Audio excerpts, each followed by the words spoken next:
Servus, schön, dass ihr reinschaut. Heute habe ich mal wieder ein Review für euch und zwar geht es diesmal um eine Pistole, um die Diana LP8 Magnum hier im Tactical Set.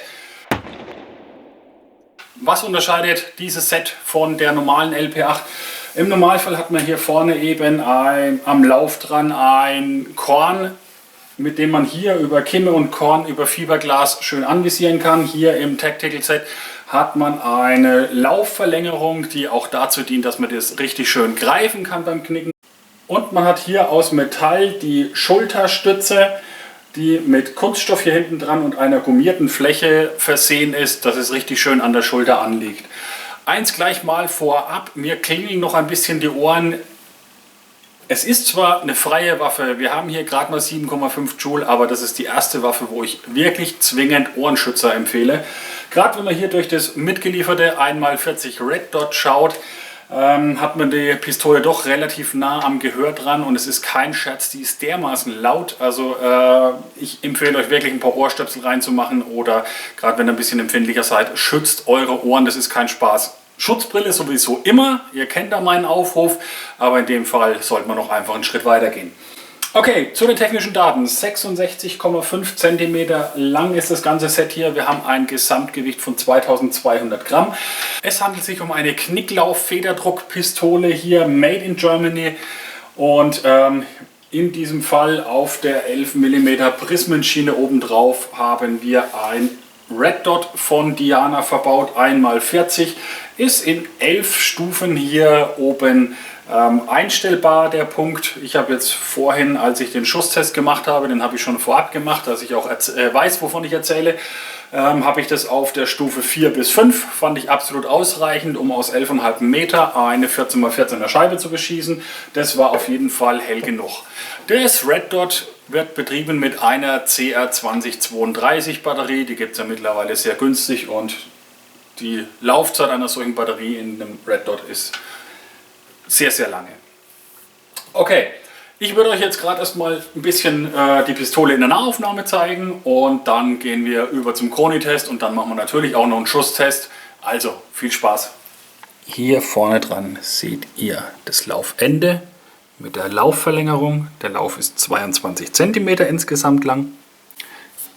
Diese lässt sich richtig schön greifen hier vorne, also auch für größere Hände wie meine, sehr gut gemacht. Hier haben wir die Seriennummer, die Bezeichnung Diana LP8 Magnum, eine automatische Sicherung, die aktiviert sich in dem Moment, wo sie geknickt wird. Dann springt der Hebel hier oben auf das Rote, sprich das Weiße ist zu sehen, das heißt die Waffe ist dann safe. Jetzt momentan seht ihr den Fire-Modus, aber es ist nicht gespannt. Dann haben wir hier den Abzug, der sehr fein reagiert. Ihr werdet es dann am Schussergebnis sehen, dass man damit wirklich ordentlich umgehen kann. Hier am Griff seht ihr eine, ja, ich sag mal Fischhaut. Hier angebracht an der Pistole seht ihr die Schulterstütze, die da angeschraubt ist, ist aus Metall. Direkt hinten dran die, ja, wie soll ich es nennen, Schaftkappe mehr oder weniger, ist hier eine gummierte Fläche aufgeraut. Das hier ist Kunststoff. Ich nehme die mal so ein bisschen in die Hand. Ihr seht das Diana-Logo. Die verstellbare Kimme. Die macht jetzt natürlich nicht ganz so viel Sinn, weil wir hier vorne dran kein Korn haben. Aber das wird ja auch mit einem Red Dot geschossen, das natürlich Höhen und Seiten verstellbar ist.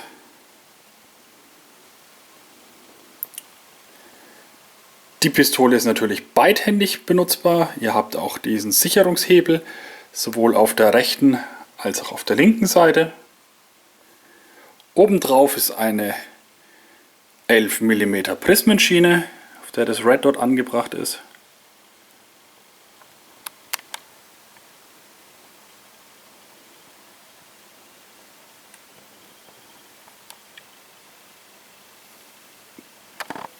Jetzt habt ihr die Pistole aus der Nähe gesehen. Ich hätte gesagt, es wird erstmal Zeit für den Schusstest. Beschießen werde ich eine 14×14er Scheibe, Entfernung 11,5 Meter, meine Standardentfernung hier indoor.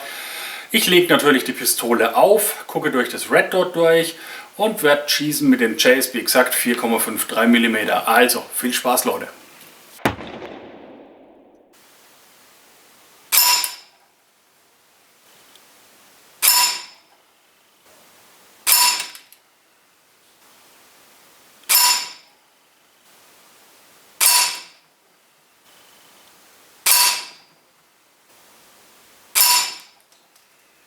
Und hier habt ihr das Schussergebnis. Mit dem Eurostück, das ich hier nebenhin halte, lässt sich schon fast der Streukreis komplett abdecken. Wenn jetzt irgendein guter Pistolenschütze dann noch das Teil in der Hand hat, glaube ich, geht es noch ein ganzes Stück enger.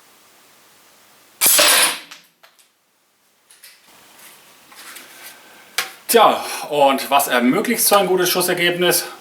Das ist natürlich eine Konstanz beim Schießen, was die Leistung angeht. Ich hätte gesagt, es wird mal Zeit für den Kronitest. Wir kommen jetzt zum Kronitest. Ich mache mal 10 Schuss mit der Diana LP8 und dann gucken wir mal, was für eine Power sie denn hat.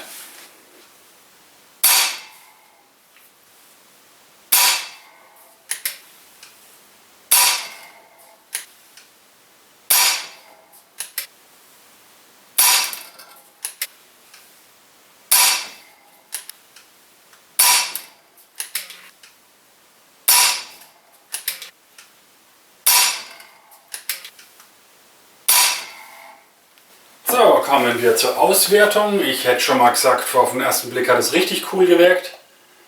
10 Schuss haben wir gemacht. Durchschnittliche Energie 7,54 Joule. 166,16 Meter bei 0,547 Gramm. Der Mindestwert 165,13, der Höchstwert 167,43. Das heißt, es ist eine Konstanz von 2,3 Meter, was absolut ein ordentlicher Wert ist für eine Federdruckpistole. Standardabweichung vom Mittelwert 0,82 Meter die Sekunde.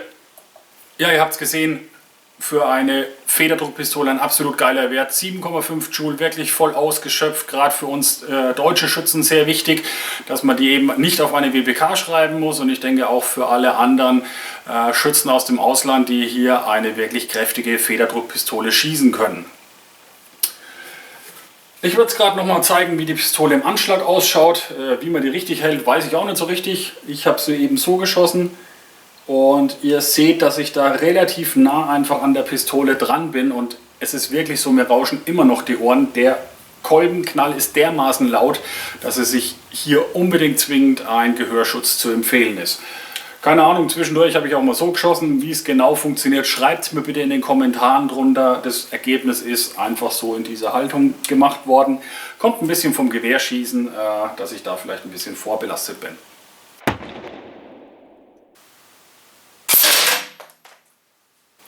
Kommen wir zum Fazit der Diana LP8 Magnum Tactical. 7,5 Joule werden hier absolut ausgenutzt, eine sehr hohe Konstanz. Wir haben hier eine der stärksten Luftpistolen am Markt. Wenn ihr diese einfach mal ohne die Schulterstütze schießen wollt, könnt ihr diese hier abnehmen und könnt dann über eine Red Dot ganz normal Pistole schießen. Für mich ist die natürlich super geeignet, da ich einfach hier ein bisschen in Gewehrmanier in den Anschlag gehen kann. Das macht es mir dann doch ein bisschen leichter, hier überhaupt irgendwas mitzutreffen. Ihr habt das Schussergebnis gesehen. Ich denke, das kann sich sehen lassen auf jeden Fall. Jetzt liegt es an euch, das Ganze ein bisschen besser noch zu machen. Ich hoffe, mein Review hat euch Spaß gemacht und ich hoffe, ihr seid beim nächsten Mal wieder dabei. Checkt auch meine Facebook-Seite einfach auf www.facebook.com/rgandhi. Da könnt ihr dann auch noch eine ganze Menge Bilder, Videos und Kurzclips und alles Mögliche anschauen. Da findet 2 bis 3 Mal die Woche auch eine Aktualisierung statt. Also, ich danke euch fürs Zuschauen. Ich stelle euch nicht noch mehr Zeit. Ich wünsche euch was. Bis zum nächsten Mal. Ciao, Servus, sagt der Gandhi.